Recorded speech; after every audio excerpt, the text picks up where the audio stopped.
admit it, I was a bit skeptical coming into this movie. I thought this was going to be a movie all about abstract concepts and emotion, which, while I was right, I find these things interesting. Not too big into movies that only want to make me feel, but this movie did do something I didn't really expect it to do.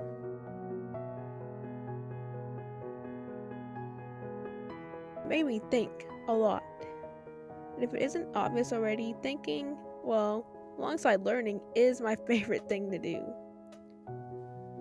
And something I cannot seem to stop thinking about, like many others who end up theorizing on this movie, is who did 22 become?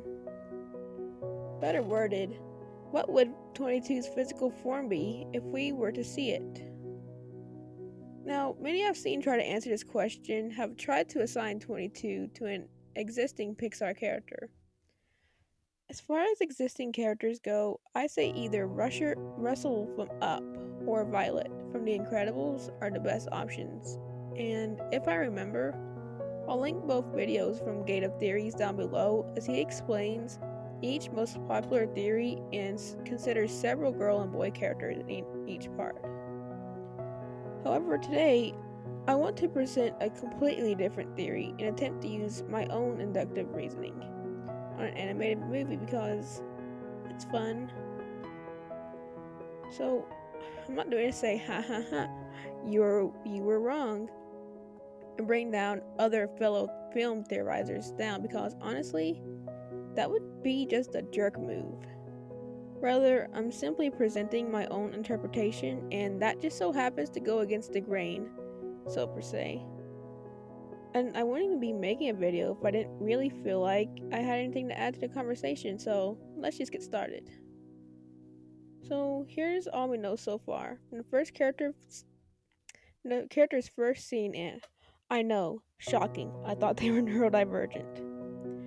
However, this can be a video on its own, so I'm sticking a pin in this for now. So we know that their soul landed somewhere in Asia. Their spark is, as shown through the movie, is living life. Their personality is, a quote from the Carlin brothers here, an extroverted, moody psychic. That's actually a quote from the movie itself. Before I really dig into this topic, I want to say that there is just as much a possibility that 22 isn't any character we've yet seen or may ever see in Pixar. After all, Soul has an intentfully open-ended ending. But because they left the ending so open and up to interpretation, my INTP brain might as well be forcing me to be interpreting. So, part 1 here, I'm going to be discussing my first thought or instinct while I was watching the movie. And then in part 2, I'm going to be discussing an idea that actually came to me this morning. And they're both pretty different, but they're both pretty, at least, interesting. And part 2, I think, is even better. Part 1 is mostly just crazy. Anyhow, let's just get started. So, because every unborn soul has the same eye color, I'm disregarding this as basically useless information. Though I'll admit it, it wouldn't be impossible for 22 in Earth to have the same colored eyes as her soul. You may have noticed I said Earth form as opposed to human form. That's because my first instinct was that 22 wouldn't be a human at all, but rather an animal. That specific animal being a cat. That specific animal being none other than Mr. Mittens.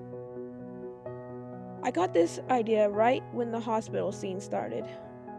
Even though Joe's soul was in the cat and 22's soul was in Joe's body, I couldn't stop thinking, The entire time they were interacting as a awkward human and this overly cat-like cat, they should just switch bodies. Because, especially since the moment 22 was enjoying the pizza, I sensed that 22's spark was just living and enjoying life and, well, being content no matter where she's at. So much like a cat. The entire time she's, though less familiar with the world than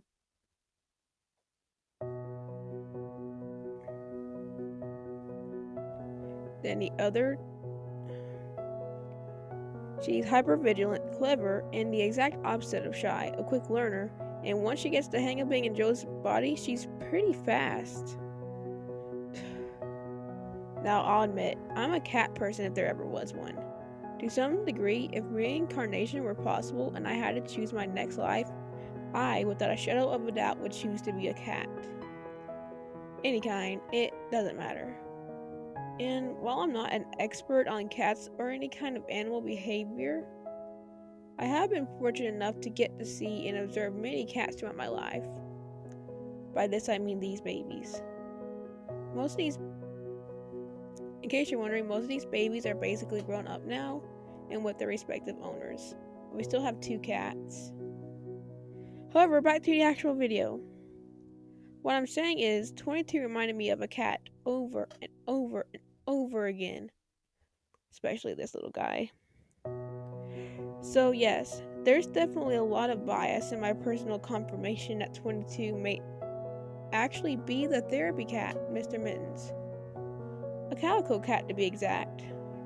While Mr. Mittens has its own soul we get to see, and then have everyone scratching their heads as to why he's perfectly fine later. Cats have 9 lives, that's the real joke here. It's just really interesting to consider 22 being Mr. Mittens. She chooses the voice of a middle-aged white woman, type of woman that just so happens to be associated with being a cat lady, by the way, but that's not actually evidence for my theory at all. Most strikingly though, while she's in Joe's body, she ends up basically giving those around her therapy. And in return, she's inspired by making other people inspired. And really, we need to ask ourselves here, what is a therapy cat? It's a cat trained to provide emotional support and comfort for those in need. In all sorts of human service care faculties, like the hospital Mr. Mittens, works in, therapy animals in general can do so much for those they support, and oftentimes that support is, just because they're there. And it's because they're alive and, there. And in spite of 22's rebellious demeanor, we can see that she's highly receptive of emotions and have an urge to communicate and help people. And if her physical form did end up being Mr. Mittens, she, or perhaps he now, wouldn't be able to communicate using English, but would be able to communicate in all the ways cats communicate. Meowing, purring, hissing, growling, spitting, you get the gist. I'm sure most of you guys are familiar with cats, even if you're allergic to them or just don't like them. On top of that, no one knows where calico cats actually originated from in terms of being their own breed. So for all we know, maybe they did originate in China, and my goodness, the genetics and origins of calico cats are more mysterious than any of this movie. So if me mentioning calico cats sparked your interest, go research them on your own. Or don't, I'm not the boss of you.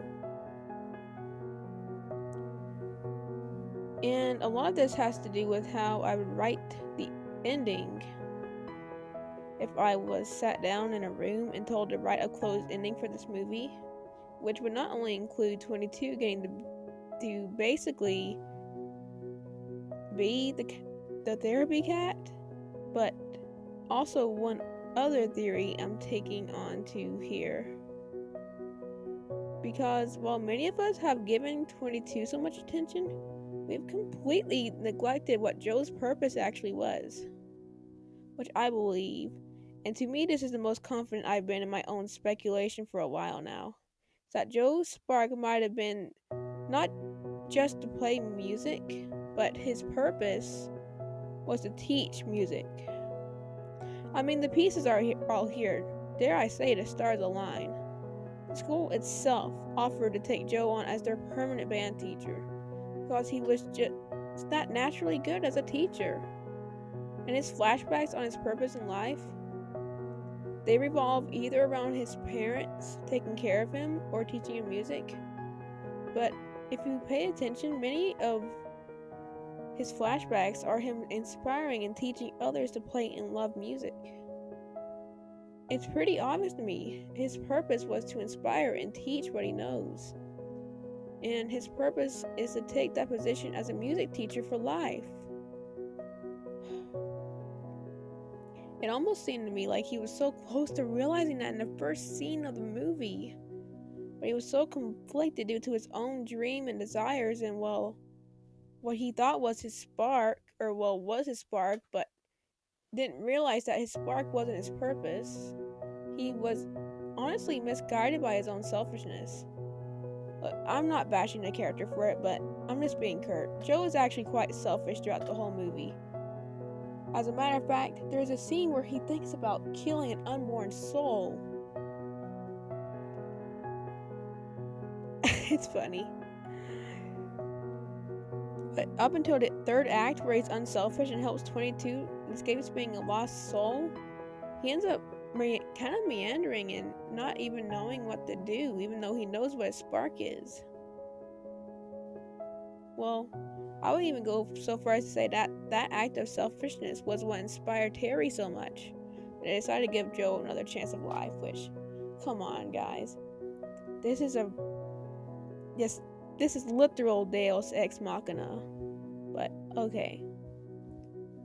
So, basically, I want Joe to be the music teacher, and I want 22 to continue being his therapy cat. So now the biggest problem I have here is that now that Joe is out of the hospital, the cat is to be taken and given to someone else as a therapy cat. But you know what? If the writers were willing to, and I'm going to repeat this again, it's a literal Deus Ex Machina to bring Joe back to life. I see no reason why I wouldn't be able to use some sort of Deus Ex Machina to let Joe keep the freaking cat.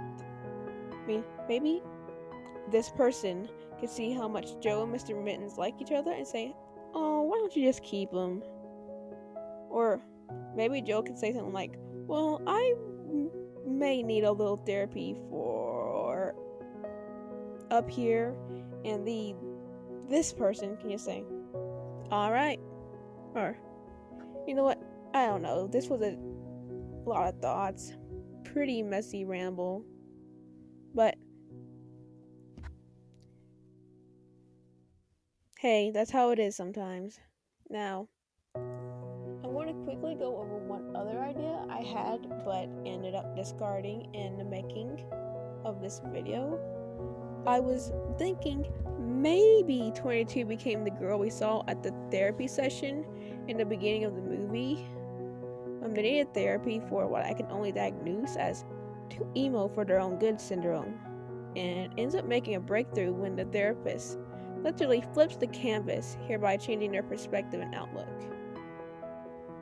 It's actually another theme in this movie, but I'm not going deep into it. I don't have the time.